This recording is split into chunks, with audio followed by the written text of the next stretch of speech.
Ladies and gentlemen and fellow humans, welcome to Pride Center, Fort Lauderdale, Wilton Manors. My name is Lieutenant Paul Auerbach. I am with the Broward Sheriff's Office, and I am the chairperson of our new LGBTQ plus community liaisons, and I'm also in charge of our Juvenile Youth Neighborhood Division.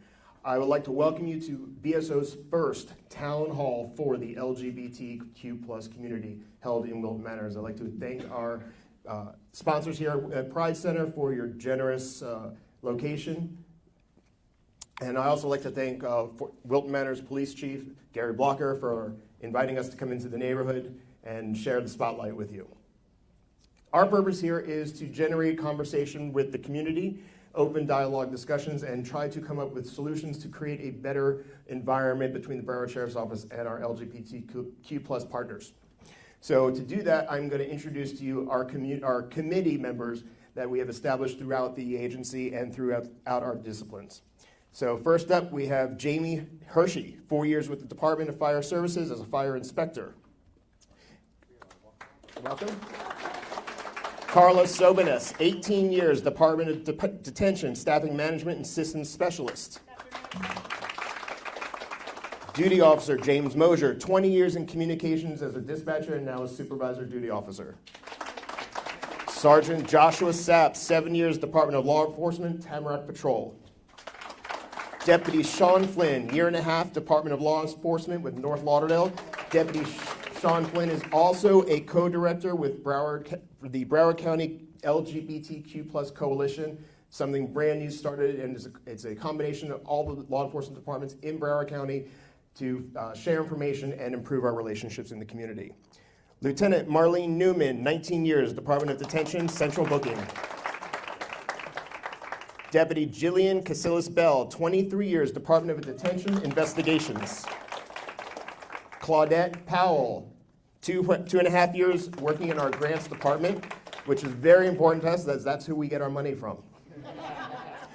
Sergeant Lizzie Hondras, who is unable to make it with us, but she is from the Department of Law Enforcement, and she works in our Internal Affairs Division. We thought it was very important to have a community representative in our Internal Affairs unit that you can, if you have had an issue with someone in the department and you didn't feel your case got the look that it needed, you have someone in Internal Affairs that you can talk to that will understand the community needs. We have new member, Deputy Jesse Alvarez, 4 years, North Lauderdale. Just joined our committee today. So without further ado, I'm going to introduce the person you actually came here to see and talk to, and that's going to be Sheriff Gregory Toney. Yep. Right here. Good evening, everyone. I'm going to try to stay somewhat in front of this podium, in front of the microphone, because we're broadcasting also on social media platforms online, just to give more people an opportunity to participate in today's town hall. First of all, let me say thank you again to the Pride Center, to Robert for welcoming us down here, has been a staunch supporter of getting law enforcement more engaged in the community, and I've had a multitude of times to talk, communicate, work, and even participate in other different events. I also have to give another shout out to Chief Blocker in the back, and again, thank him for welcoming us down here into his home. He does a phenomenal job for Wilton Manors, partnering up with us. We have a solid relationship, and he understands my commitment to Wilton Manors as well as to him as he leads up his organization.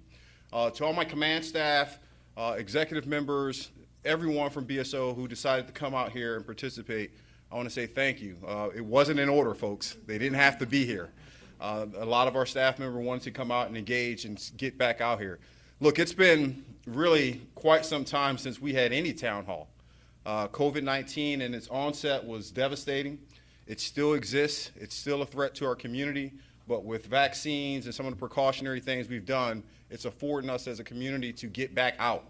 Give me a chance to get out here, talk to you all, give you an update about what we are doing in your office. This is the community's office. I have not had a chance to come back here and just provide a simple thank you to so many of the individuals who had supported me during the election process and afforded me to come here and serve now as your duly elected sheriff. So for all those online in the community, in today's environment, that had supported me to serve as your sheriff, I sincerely say thank you.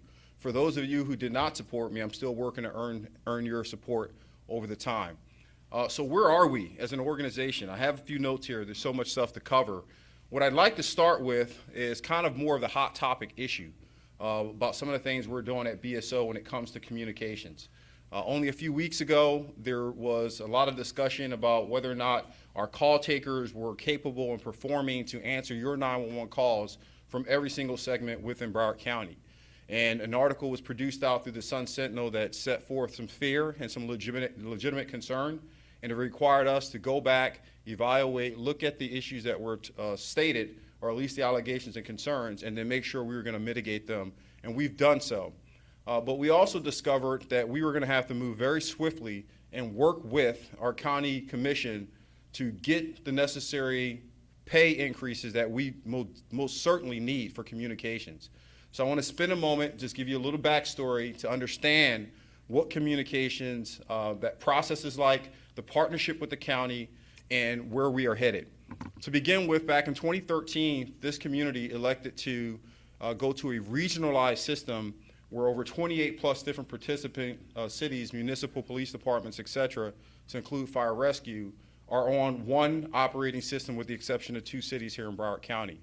That system is managed in terms of personnel through the Broward Sheriff's Office. So when you dial 911, if you dial a non-emergency line, you're going to pick up the phone and hear a BSO voice. It will be a BSO personnel, an employee under my command. The second side of communications, which needs to be clearly understood for the community, is that the county is a dual manager over this system. They control the technology and they set the protocols for how we are supposed to answer it. This has been going on since 2013. Our community experienced one of the worst school shootings in American history in Parkland back in 2018, and it exposed some of the deficiencies between both the Broward Sheriff's Office as well as the county and its responsibilities for communication. MSD Commission, which was tasked through by the governor to evaluate and gives us an update on what needs to be rectified, provided us with a comprehensive report, which our organization used, quite frankly, as a Bible. It was our guideline in terms of what needed to be fixed fast and what needed to be fixed to make sure we don't have communications problems.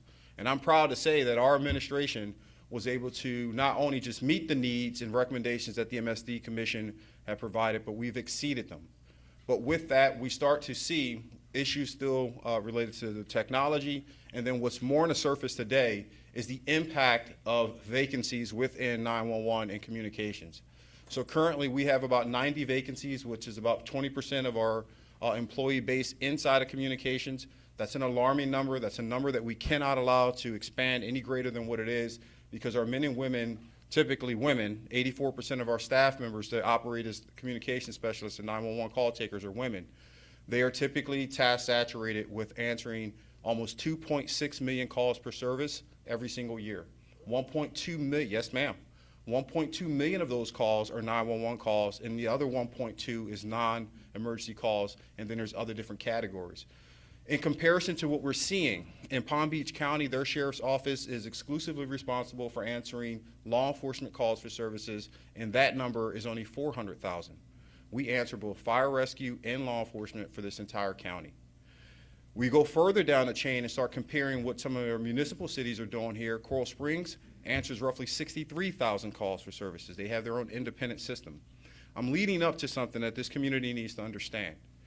Our communication system is answering more calls for service than anything in the Tri-County area, and our employees are in the 4th of that pay band. 4 other units, or 5 really, are getting paid more money than our personnel.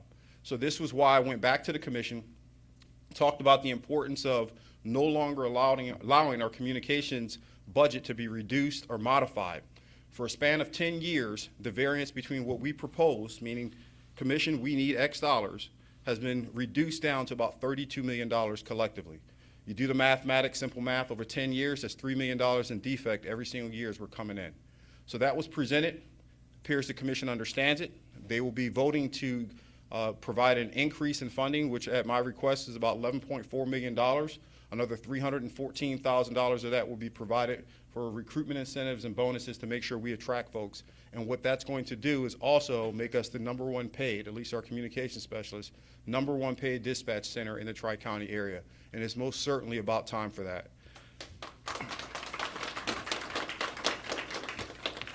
So that's pretty much the update within our communication centers, but I want to highlight some more successes and things that we've been able to accomplish over the last 3 years or so. One of the things that was big for us was in introducing training, and big for this community, big for Pride, big for our LGBTQ plus community, was to make sure we were introducing a comprehensive training program that would provide more sensitivity, more understanding, more inclusion, more diversity within our law enforcement, fire rescue services, and every single component of our organization. So this is why we end up instituting and starting our committee here, where Paul is currently the chairman and working and managing different training things that we can introduce to be more sensitive. Something as simple as pronouns had continued to come up in terms of how our deputies and firefighters are arriving on scene, and if it's a gay couple, if it's a lesbian couple, the misnomers and miscommunications. We understand as an organization that although it may be done innocently, there is an impact, and our goal is to try to mitigate that impact through education. One of the programs we launched to get that started was working with the Right Group, which was a racial intelligence training model that we put forth. Had a private sector group come in, put together a comprehensive program, set up a trainer-trainer model where we're educating our individual folks on how to handle not just one segment of the community, but every single segment of it. And I was proud, and I'll point back to your chief of police here, Chief Blocker, because one of the things I wanted to do was ensure that we invest in all of our cities and not just BSO. We're just imaginary lines away from jurisdictions, folks. None of these lines really matter. We all live in one county. We all suffer the same. We all impact each other.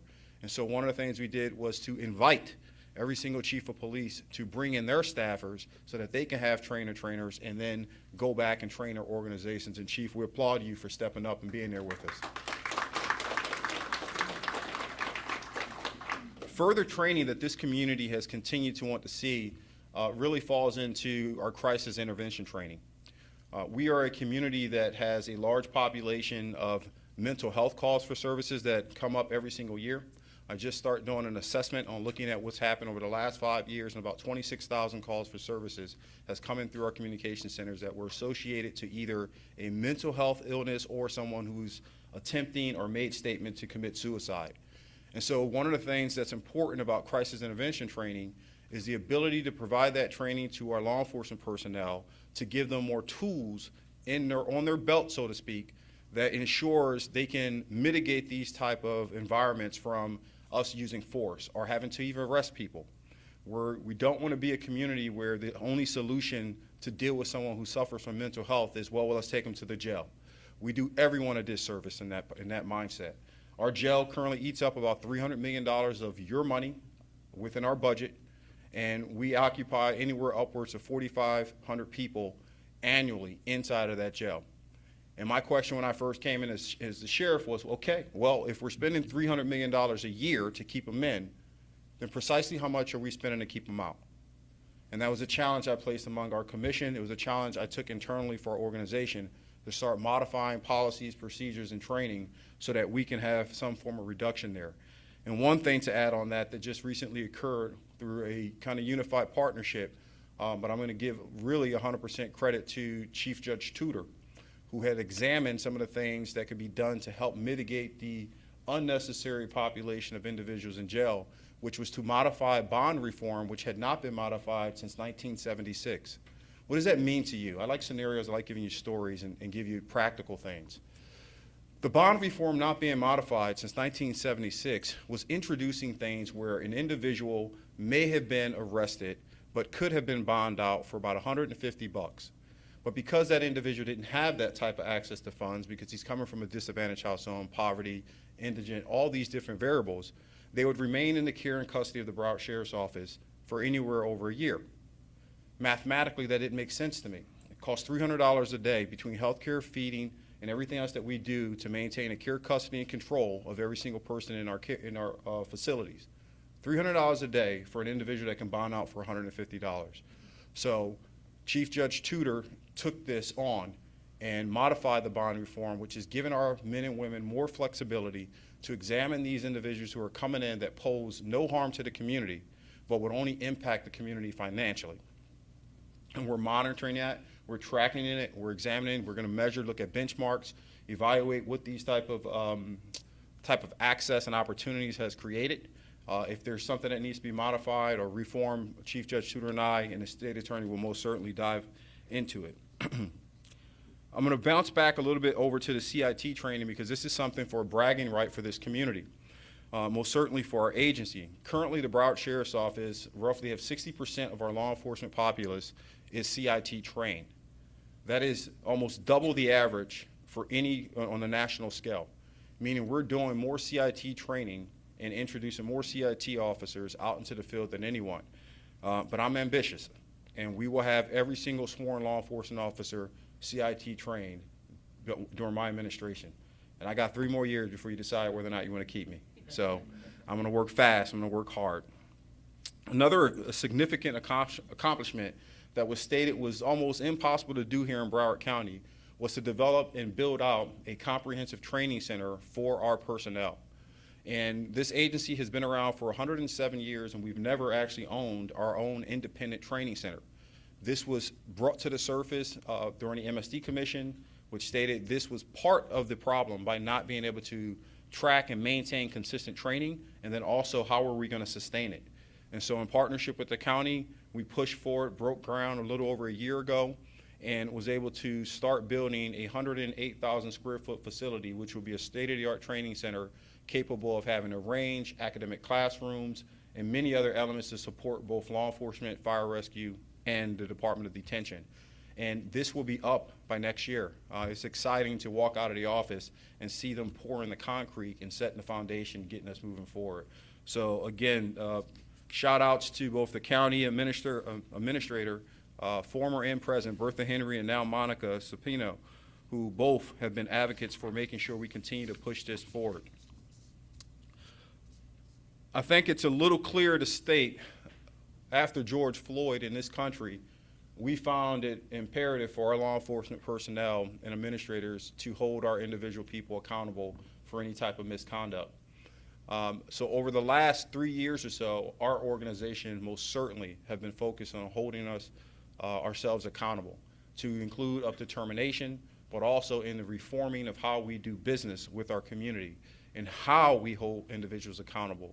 We've introduced something called a Use of Force Review Board comprised of subject matter experts who now have the authority and the autonomy to go across any one of our districts, examine any type of concerns about use of force from one of our deputies, and bring that case back either into internal affairs or look at for some form of remedial training to make sure we are mitigating any type of excessive force incident. This is a very, very important issue, and it can't be understated about how that impacts not just our community or our state, but this entire country. The George Floyd murder electrified this country.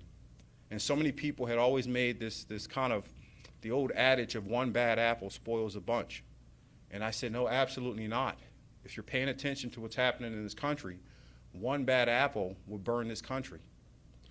We are so interconnected through social media and internet access. The things that happen 1,300 miles away, 3,000 miles away in another state instantly becomes Broward County's issue.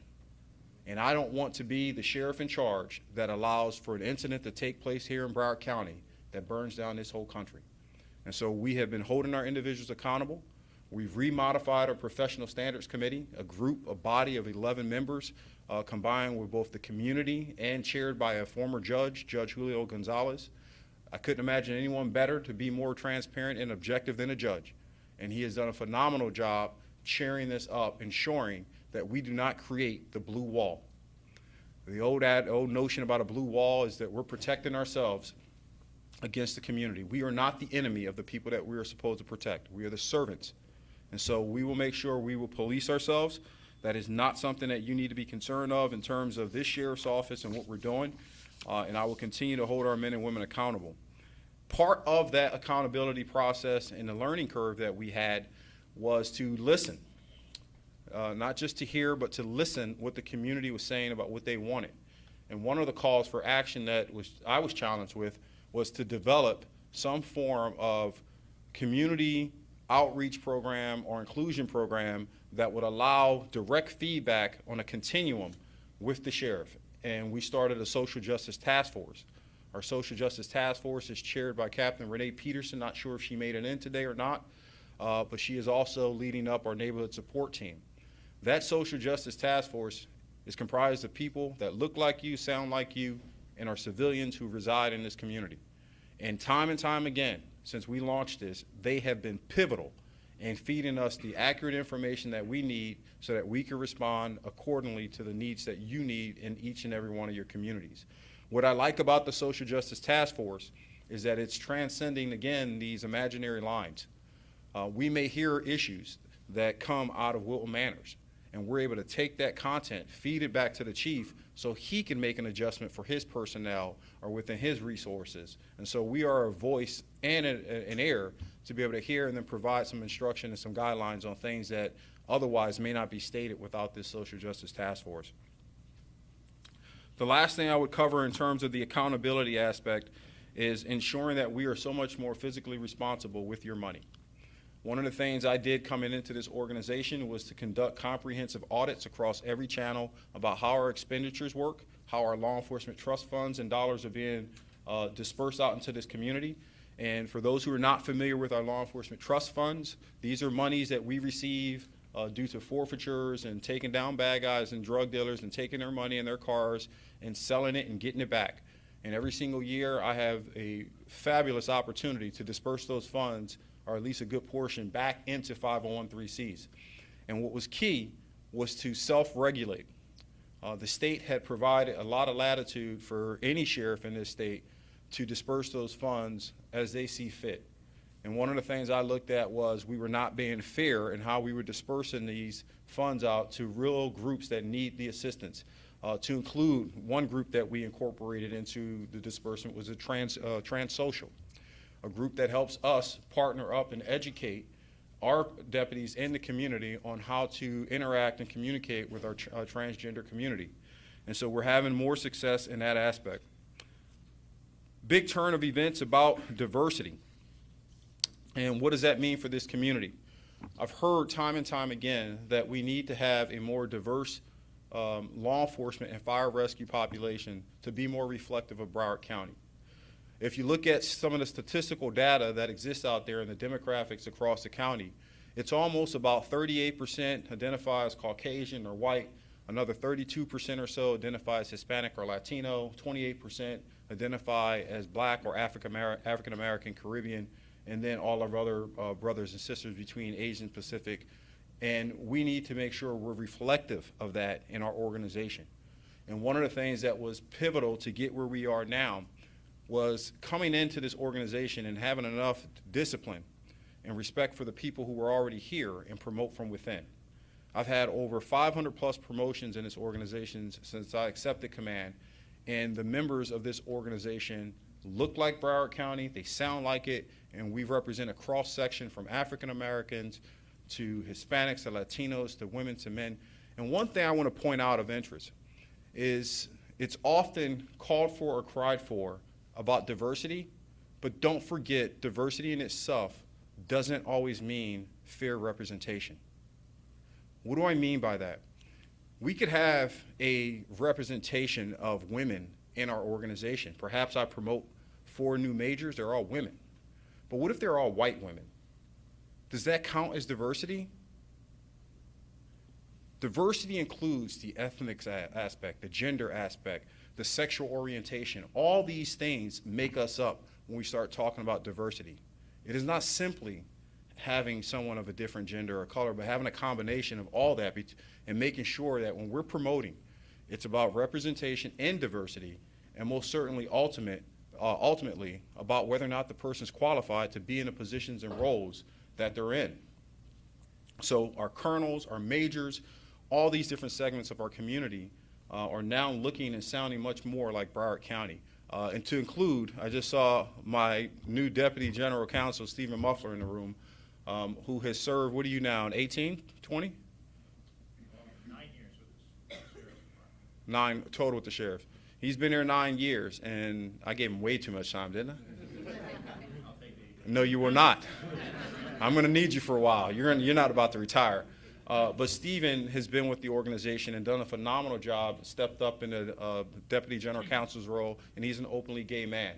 And so even in our conversations, when we're talking about policy reform, we're talking about structuring different things that we have, the insight that he's able to provide us benefits this entire community and benefits this entire county.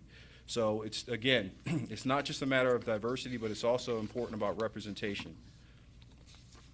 Another segment I'll cover and talk about is just some of the different things that we have been doing to boost the different senior services that we have out here. You know, we have a very large senior population in different parts of our community, and one of the things that we were challenged with COVID-19 was how do we make sure we are interacting with our elderly or senior population to help them navigate through COVID-19. If you all can recall, early, much of our population, or the senior population, went into lockdown. The early phases that what we understood about COVID-19, that it was targeting and more deadly towards our elderly population, and so restrictions was set forth to keep that populace from being exposed. Well, one thing that got lost in the shuffle is that if we're telling people that they have to be locked down and they can't leave, well, how are they going to get groceries? This became a legitimate issue, one that I had never imagined as a law enforcement officer would take on as a responsibility, or even would have as a responsibility. But as the sheriff of this county, with almost 6,000 employees and tons of resources from vehicles and operations, I tasked Captain Peterson, I wish he was here today, to start looking at what could we do in partnerships with a group like Feeding South Florida and many others to get out in the community, get access to the food, and then get the food to the people so they didn't have to come out and expose themselves. In partnership with Feeding South Florida alone, we end up conducting over 600 distribution operations where our men and women were tasked with helping set up these site locations, having the vehicles pull up, delivering the food into the vehicles, and getting people on and back to their communities. But again, our senior community, what were we going to do for our seniors? And so we took on the initiative to do Operation Helping Hands, which allowed us to organize, get out, and deliver to the doorstep food. And I still got a good pair of boots on me. I'm still running around doing police work. I went out.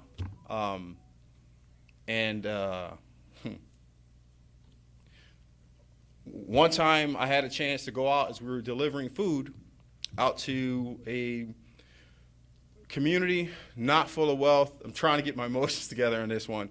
And I knocked on a door, and a woman came to the door, probably about 80 years of age, frail, but excited to see her sheriff. And it was, "Oh, Sheriff, I'm so glad you're here. I'm down to my last jar of peanut butter." And that was enough for me. We're in a county that is wealthy, have an enormous amount of revenue streams coming through, but ladies and gentlemen, we have people who are down to their last jar of peanut butter. That's unacceptable.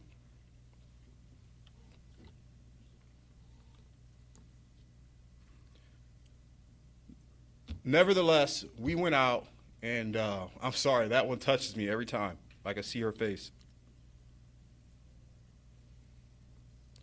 Nevertheless, we end up hand delivering about 22,000 items of food. 22,000 residents got food doing Helping Hands. It's not a sexy operation.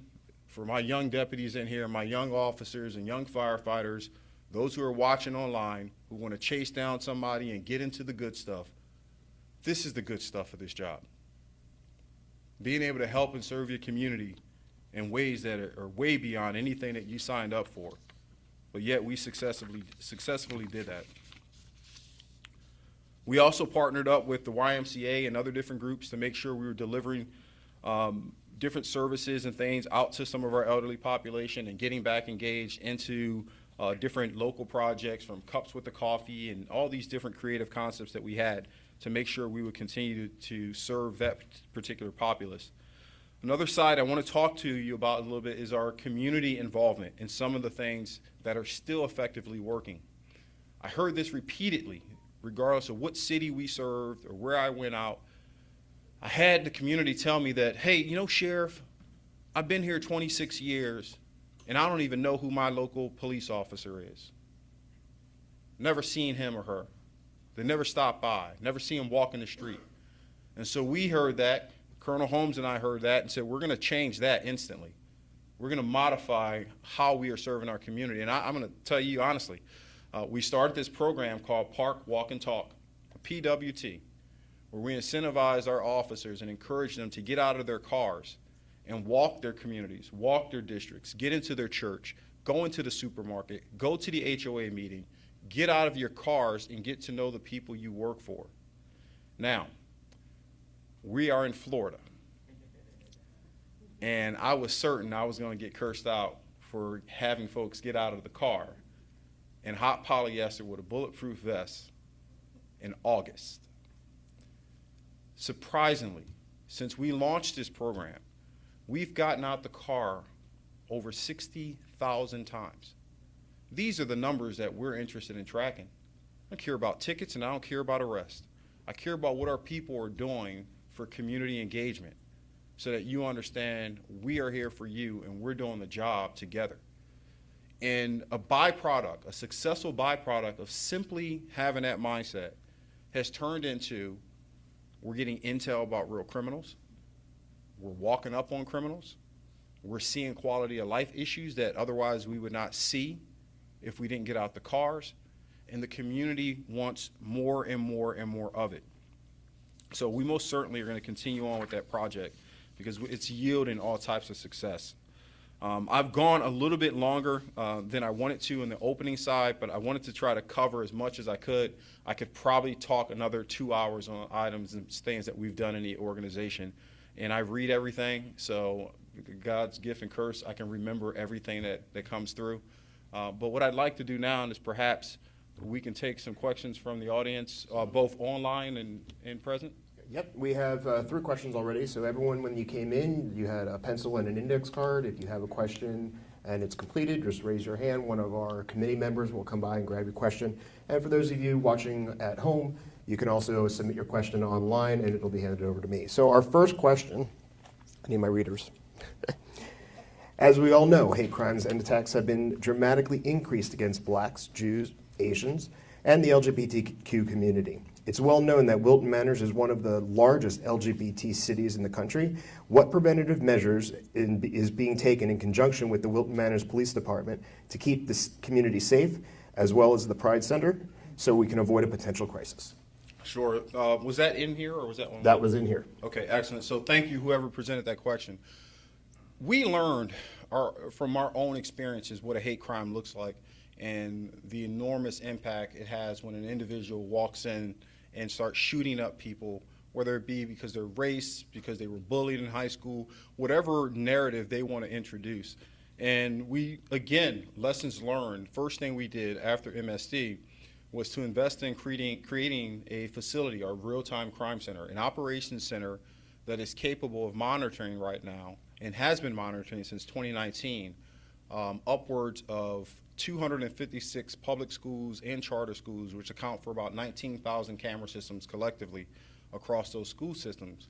We've also branched and lend that out to getting our private sector entities and businesses involved to give us access so we can monitor them.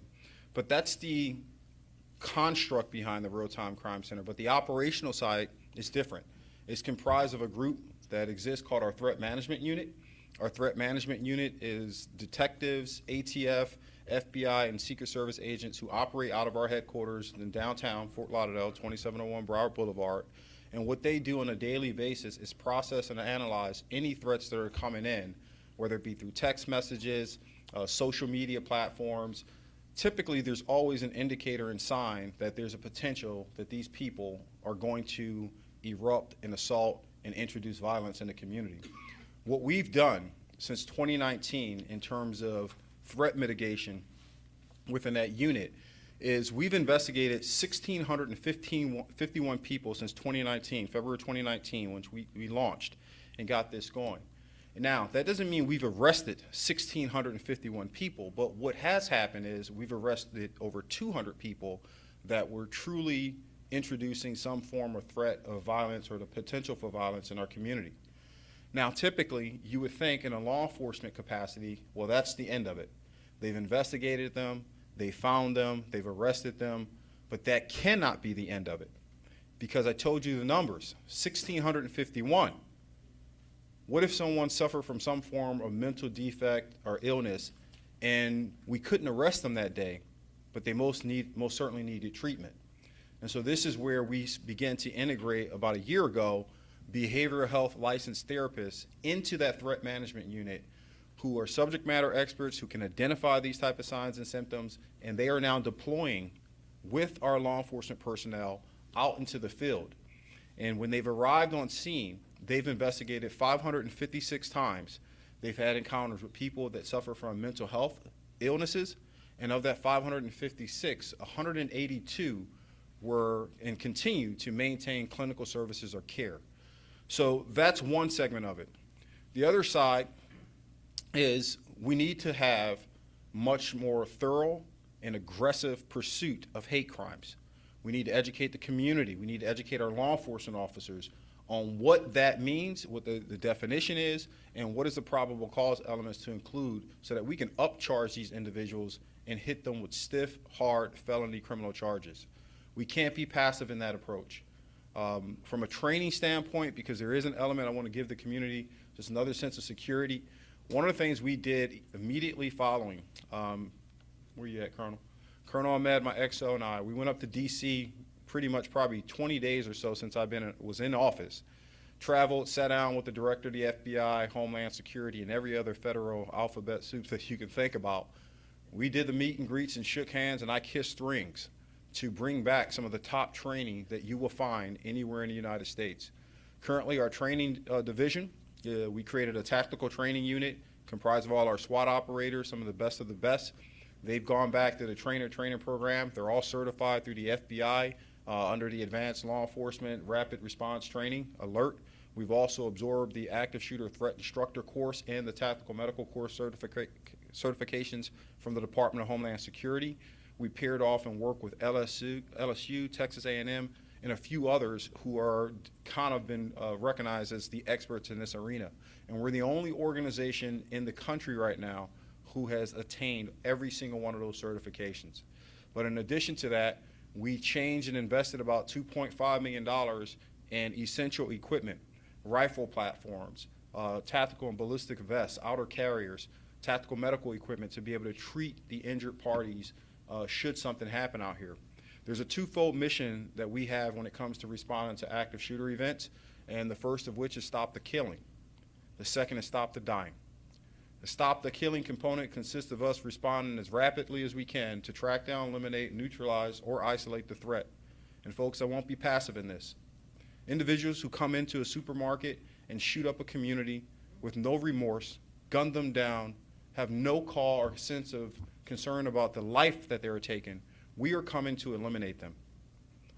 There's too much. We cannot stop the dying until we are sure that we have stopped the killing. And time is of the essence. I'm a tactical medical instructor myself. I've gone through all the advanced training through Homeland Security, and I'm telling you, if we face this incident, the most effective means is to eliminate that threat so I can treat the woman who was shot in the parking lot because someone didn't care for her life. And so our men and women in this organization is trained that way. It is my directive that way, and there will be no concessions made in this community. I could actually expand a Yep. little bit on So one of the new developments of our Broward County LGBT Coalition is the open communication between us and other departments in Broward County and other divisions.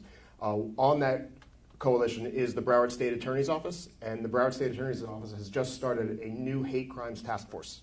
And that task force also has a public information number that you can call the state attorney directly.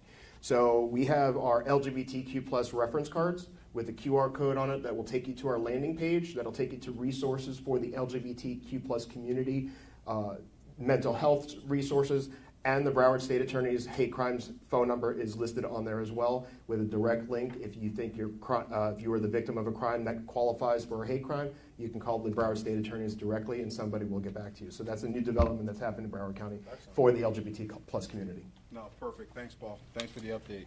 Any other questions? Yes, we have several. Okay. So somebody has asked what our non-emergency number is. 764-HELP. And by the way, thank you for bringing that up. Put your hand up. Show me. Who are you? I'm going to give you a gold star. It was online. No, it's not. Email us and we'll get back to you. All right. This is very important. It is imperative that the community understand. Let's go back. What did I tell you? How many calls, listen, now I'm also a professor. How many calls per services is the Broward Sheriff's Office receiving per year? Anyone that is not in uniform. Non-BSO employees. Say it again, sir. 2.6. Don't take away from us. 2.6 million calls per services per year. Almost a 50% cut down the middle. It's about 1.2 and some change, 911, and the other 1.2 are non-emergencies. But people don't know the non-emergency line, so they quickly call 911 for non-emergencies. What that does is increase the call volumes, and it also impacts our personnel ability to really manage a 911 call where someone needs emergency responses. So our personnel are picking up the phone, 911, what is your emergency, etc., and then say, my cat's in the tree. Whoa, hold, right? There's an order of operation and priorities which occurs, because I've also heard this from the community. Hey, you know, I called and I had to wait for 2 hours for a police officer to come because I was in a little fender bender in the parking lot. And, you know, I always inquire about the nature of the car accident. They'll say, hey, you know, no one was injured. I had a little small scratch. I just needed a report. And so we waited.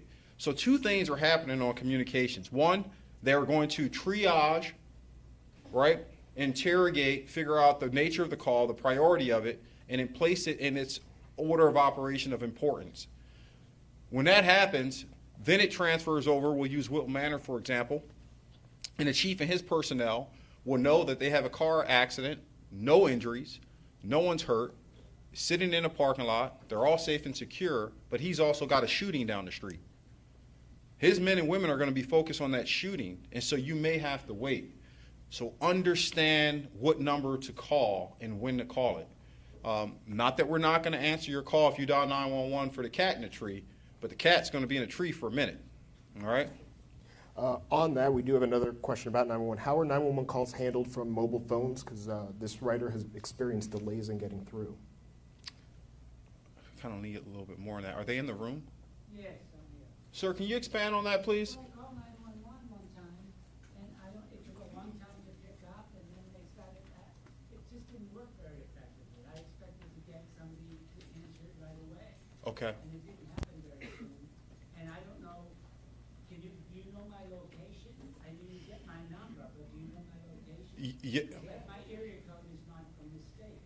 Yeah, so the way it works is not based on area code, it's based on the tower hit systems, and so our personnel can geographically locate it. But what's also important is this is part of an interrogation process, because I've heard a similar scenario. Say we dial 911, they have my number, and he's asking me or she's asking me, where am I? That's just a verification, right? So there's a tiered process of interrogation that our people will follow, almost a script, to make sure they get it right. To your point about the timeline, not sure how long you waited, not sure. It was a couple of years ago. A couple of years ago, a few minutes, or whatever it may have been, you probably got caught up where there's a multitude of calls coming in that are priority. Now, this is important. One of the things with the national expectations and standards for 911 in our communication center, there's a governing body that expects us to answer 90% of our calls within 15 seconds. That number changed, actually. Back in April of 2020, it used to be 10 seconds. Then they realized we need to give a little bit more latitude and spacing based on, you know, what's occurring in the volumes. So we do answer 90% of our calls within 15 seconds. To the community, I understand if you are dealing with a critical, life-threatening emergency, 1 second is too long. But don't hang up. Don't hang up, because you put yourself in a reprocessing element where it then gets referenced as an abandoned call, and then we have to call you back anyway, on top of the fact that we're receiving more calls about whatever that emergency may be. So what I would tell you, sir, is not knowing, it's been several years to your account, if you should happen to call us, stay on the line. Understand that although you're in a cell phone and we can get your GPS and track things down, it's always better to get a second verification by our people to confirm where you're at, so that we can adequately dispatch what you need. Yes, sir. All right, LGBTQ people in custody are often medically neglected and isolated. When they report the abuse, they are retaliated against. How will this be addressed under the new inclusive training model?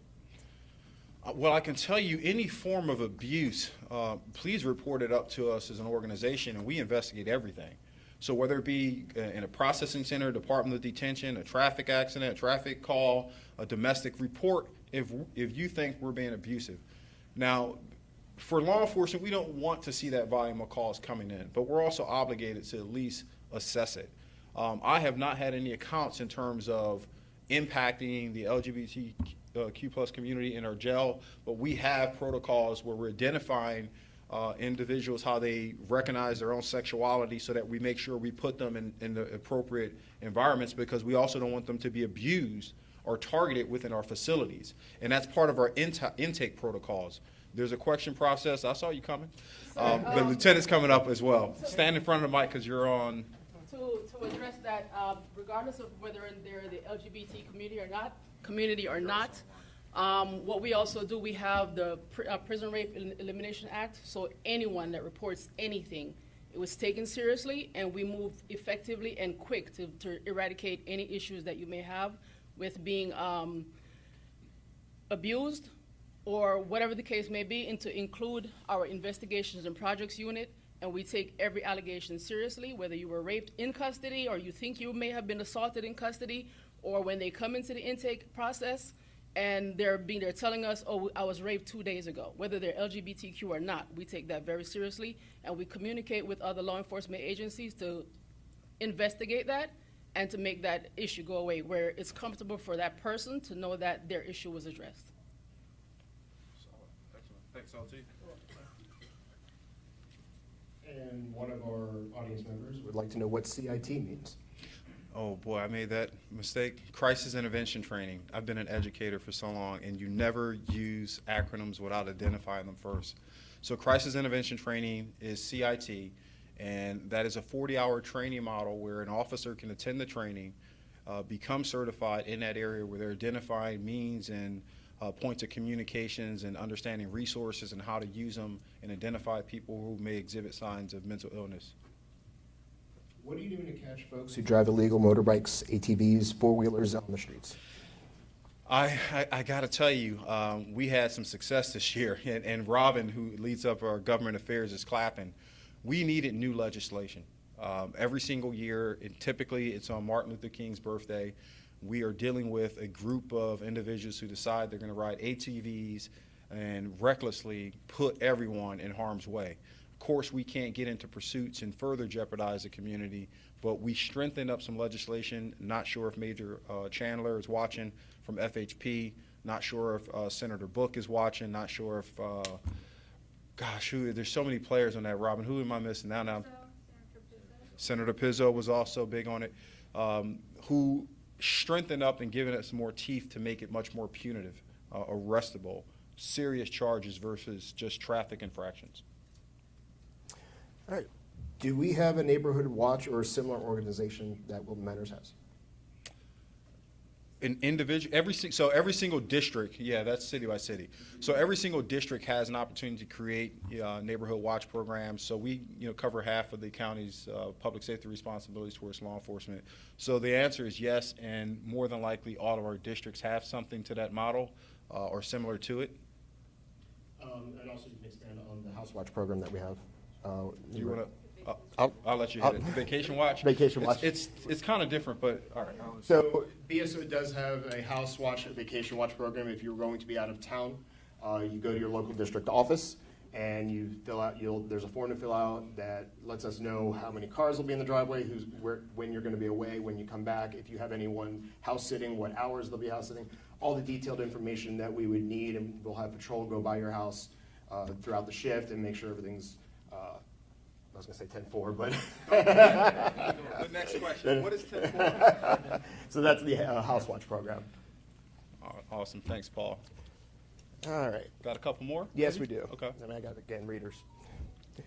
LGBTQ people are often arrested for sex work and substance abuse. When jailed, they have horrible experiences due to the lack of services available. For some reason, those who are trans are not even allowed in programs aimed at preparing them to return to the community. What steps will be implemented to remedy the issue besides pandering to the Pride Center and taking photo ops? First, I know the Lieutenant's going to slide up here, but it's important to know, folks, we are here to really understand what we need to be doing. So we'll take the questions and we'll try to figure out how we engage in it. But I have not been aware of any allegations where we're not doing anything to mitigate any of those concerns or how we treat any of our members in the transgender community that comes in. But if this is, you have a factual account, forward it up, file a complaint, let us investigate it. If there's a shortcoming on this organization, it's going to be rectified. If it's a shortcoming by an individual, they're probably going to be terminated. All right? And once again, our resource page on our website has a bunch of links that you can go to. And for those of you watching at home, it's sheriff.org/LGBTQ. You mentioned that you have dispersed funds to various community organizations. I commend you on giving Trans Social some of those funds. You stated that diversity is not okay about gender, but race. But what about race? Black trans women have been murdered at alarming rates. There was just a murder over the weekend in Miami. Have you donated to any black-led transgender organizations? Any organization that wants to pursue the law enforcement trust funds can apply. It is not simply I have the authority to just cut checks to any organizations. We have a protocol in place where you have to apply. It's a competitive process, as you can imagine, but we have not steered away from any organization that successfully completed our application process and legitimately completed out the necessity for their needs. So whether it be in-house, I don't know if that one was online, if there's an interest and you have a 501(c) that can help mitigate your concerns, you're best to apply and put your paperwork forward so we can get the funds out to you. And actually, I think in 2019, we had the Julian's Fountain of Youth applied for one of them, and that we were able to put on the prom for them. I remember that. So, and just for sake of clarity also, earlier when I was talking about the point between diversity and representation, diversity did include race, gender, sexual orientation, etc. My message was not to confuse the two. Just from what I've heard, from what I understand, from an educational background, from an educational side, there's a lot of confusion behind representation. And I've heard this commentary, whether it be in private sector or in government, well, we have enough women. Well, wait a minute. We have enough men. Well, wait a minute. We have enough blacks. Well, wait a minute. You hire 50 black men, but you have no black women. You don't have a comprehensive representation. You hire 100 Latino men. Where's the women? You hire 100 gay men. Well, where's the lesbians? If you hire 1,000, you following, tracking that model, folks? Are you with me at least here? Give me a little nod or shake no. Okay, we're good here. One audience member, I understand you spoke on the committee to review instances of excessive force. Who are the individuals sitting on this committee? Is it comprised of police officers or outside community members? It is combined of both. So the Professional Standards Committee is what I was referencing. Professional Standards Committee has been part of the organization for over 30 years. It's not new. What is new is how we had removed the blue wall that had existed there, hit a reset button to make sure that the civilian base that was included were individuals who were capable of making an argument and almost fearless and have the comprehensive educational background to be in a room, read, process, understand policies, and then also understand the shortcomings of those policies or the performances of the individual. Some of the memberships that are now representing this community, one individual is a former U.S. attorney. Who better to have in there than a legal mind to make these battles and arguments? Another member that's currently seated is a former human resource specialist, expert in the arena of human resource laws. And it can go on and on. So it's a combination. From our administration, the members that represent law enforcement, they're senior ranking members who have attained, Tony, are you still on? I was central boss for new individuals. Yep. One of our majors was on there as well. So we have majors, captains, things of that nature. But what I want to assure you is this. So long as I'm here, we're not playing this blue wall game. I fought my unions on this. I fought my officers and deputies on it, still fighting some of them today. But I work for this community. The people put me in this office, and it's not to dismiss how much I care for every single one of you in here, but I work for these people first. And if we're not going to be able to govern ourselves, then how the hell are we going to govern anyone else? Okay. Next question. Now that the investigation into the murder of Kevin Desir has been completed, will the video and autopsy reports be released to the public? I think there's some elements that we may be able to put out there, but that's just, just turn of events there. But for the community or wherever that question came from, understand again, look at the processing element here. From an organization standpoint, we've been transparent. We instituted an internal affairs investigation. The state attorney ran an independent criminal investigation. The medical examiner did their job. The autopsy report came back. All these checks and balances were patiently and thoroughly assessed to make sure we got it right. So anything else that we can expose the community to and have the time for, we'll put out there. Sure, just a second. PIO did a news release. It's also online on sheriff.org. And there's also a news release that we put out. Yeah, thank you. On special days, club speakers usually play music outside that's very, very loud. Anyone, our writer wants to know, are there any rules regarding the noise in these areas? There are in every single city. So for those who can't see this online, my director of government affairs start pointing at the chief of police for Wilton Manors. Chief, it wasn't me, brother. It's no leave no man behind. I did not throw you under the bus, but since she did, now I shall. One of the things that you can do, there's a noise ordinance in every single city that exists to include that supplement by the county. If it doesn't, if it appears that the noise is too loud, an officer can come out. Some officers have certain equipment that will be a decimal reader, be able to tell how loud or whether or not it's in compliance. So it exists. Just utilize the tools. Don't dial 911. What's the number, folks, that they need to call? Louder. 764 help. Outstanding, ma'am. She gets the gold star for the day. And the last question we have right now. And code enforcement, that's right. What actions is BSO taking to address violence being committed by deputies against handcuffed individuals, such as the case of George Sabrino? What is being done to change the culture?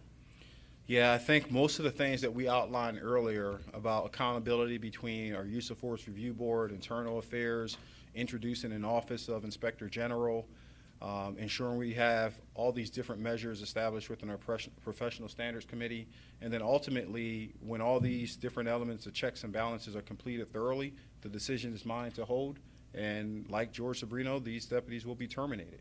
There's a zero tolerance approach here. Now, what I cannot control is whether or not some of these cases are successfully prosecuted on the criminal side. That is not within my purview. That is not within my responsibility. And the reason why I add on to that is because I've seen a couple comments or emails wondering about why weren't certain individuals criminally prosecuted, and that's just not what we do here. That's all I have right now, unless anyone else has a question they want to Got time for a couple more? Anyone? Can you promote that non-911 number? That's the very first time I've heard it, and I've been down there 3 years. Yes, sir, we are. And we talked about, I say we, both myself and the county commission, had talked about putting together a much more comprehensive kind of educational platform out there so the community can have it, whether it be mailers, commercials, whatever we need to do, because you're not alone in that. Yeah. 764 help. If she does it one more time, I'm gonna hire you. You can get your mailers from her, my new assistant. Yes, ma'am. Yes, so as far as the 911 calls, would there be any additional protocols maybe put in place for those that are still using the 911 number as opposed to the non-emergency number to maybe redirect those calls to community-based organizations or other community resources? Yeah, it's happening now. When they dial 911, we don't just like hang, this is not an emergency, we put you on hold, you go to a non-emergency number. When we get back to you, we're referencing all these different sources that may apply to what you're trying to do, right? So again, that's more of a time-consuming side, but it's also part of our responsibility to at least guide. I think what would help us is if we just kind of collectively, law enforcement, all our social services, work together on how we're going to put out a message platform that shows people exactly where they can go, or even have it on their refrigerator. Something that simple so that we're not getting inundated with the 911 calls for things that are really social service calls. Yeah, but oftentimes it's not the person that's experienced the crisis at the moment that's calling 911. It could be a neighbor or someone in the community, so they're not able to identify that there's other things going on that may be non-emergent. Right. So how would those calls be assessed or triaged if the police did come out to maybe be redirected or reassessed by? Ooh, some mental you just health gave me, professional? no, oh, shit, I can't believe I missed that one. I'm so glad you brought this up. One of the things we launched, and Major's been heading this up and working with NSU and other different members, is a co-responder program. We are currently in a pilot program over in Pompano where that's precisely what we're doing on how we are dispatched. I continue to hear from this community, everything isn't police related. The police shouldn't go to all these calls. Well, there's no other resources available that's dedicated towards that. We know that. We don't want to wear all these hats, but we're the only thing that's that 911 call that you're talking about that is capable of responding.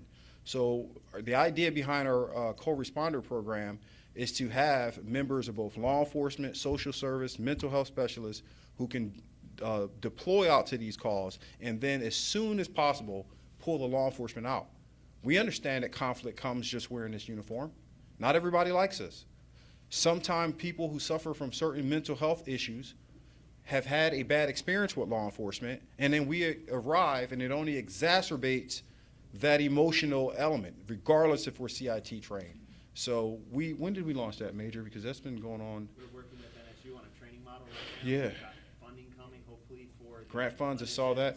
It's a very good opportunity. I think we're going to learn a lot from what we're going to do in Pompano, and I hope that when I come back to the county commission and say, here's my program, here's my baby, here's something that works. However, you all are going to have to make an investment on more social services personnel. You all are going to have to make more investment on mental health care specialists because we can't house all of that under us, nor should we. We should be able to have those partnerships and then have those groups strategically dispersed. Everyone arrives on scene. Officers say, hey, scene is secure, safe.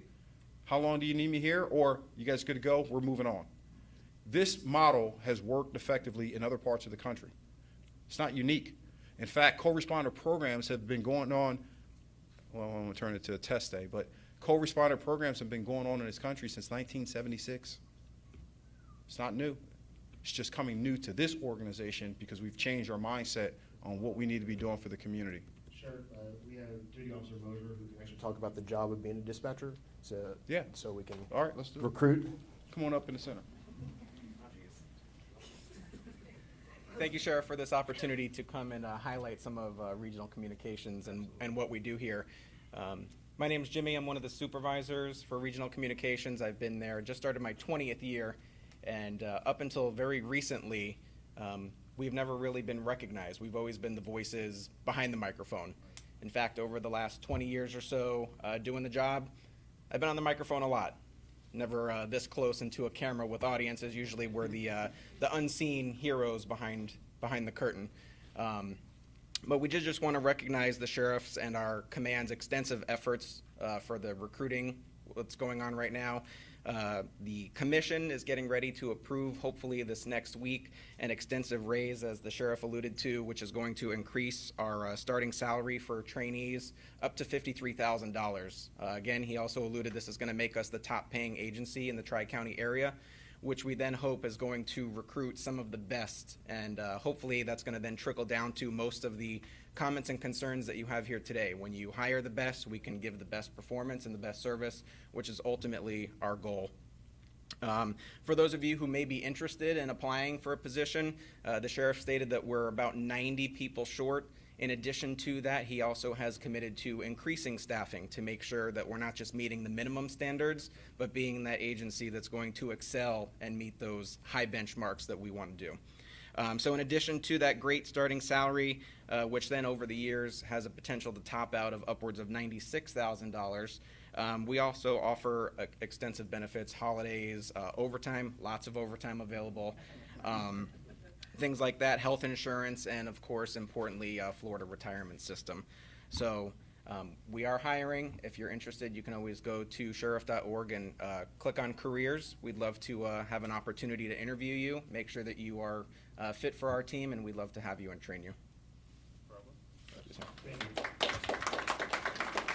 One more point of interest about communications, and I'll turn it back over to Paul as we conclude, is the fact that I need your help with something. the last 3 years, I have taken this up in terms to our legislative body, the importance of classifying our dispatchers, our 911 call takers as first responders, special risk classification.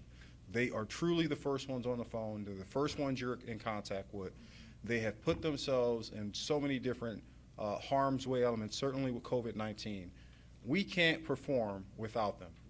And this county, we have one of the largest communication centers in this entire state. So we have more invested in fighting for our people than maybe a small county up in northern Florida. So talk to your local legislators, stay on top of them, make sure that they're pushing this initiative every year until we get that done, because they deserve it.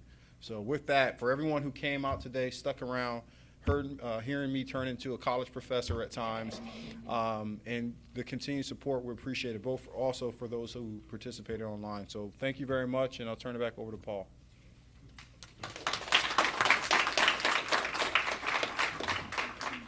Good evening again. So let me just put this, I don't need two microphones. All right, so I want to talk about our committee and what we do, some of the accomplishments that we've made so far and where we're going to be heading.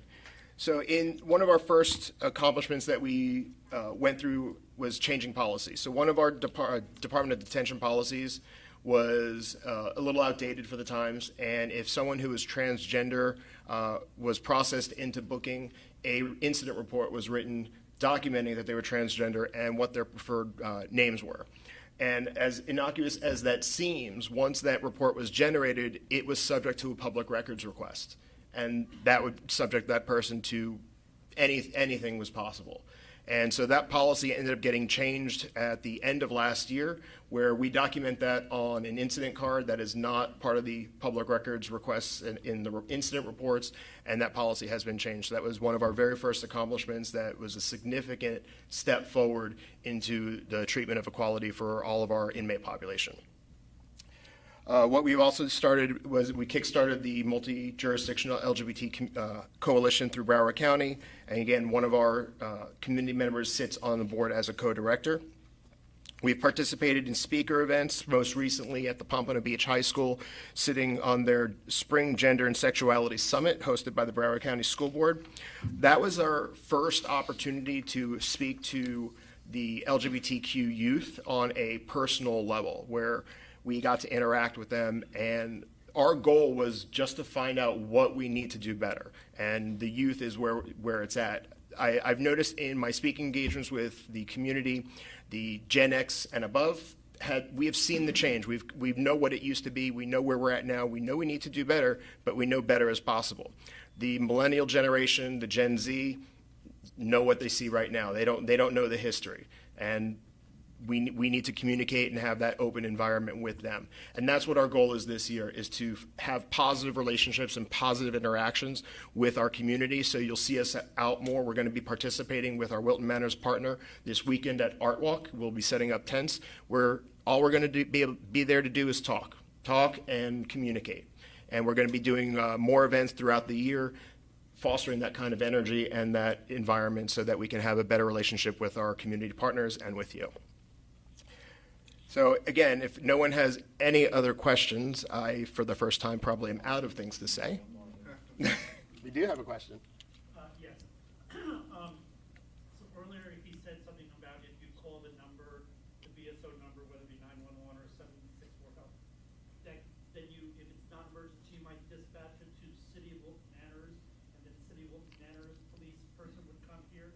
Yes, so our communication systems is regionalized. So there's 3 communication centers staffed with BSO personnel.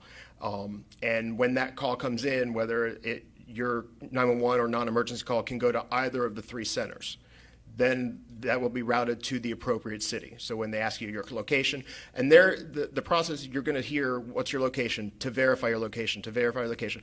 While all those questions are being asked, the dispatcher is typing in the call. All those questions are not being asked and then someone's being sent out. It's being done simultaneously.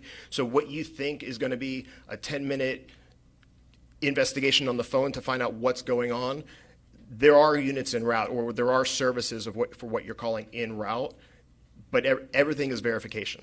Well, so the reason is, I'm a senior and a couple of us here are seniors. We live here on campus upstairs.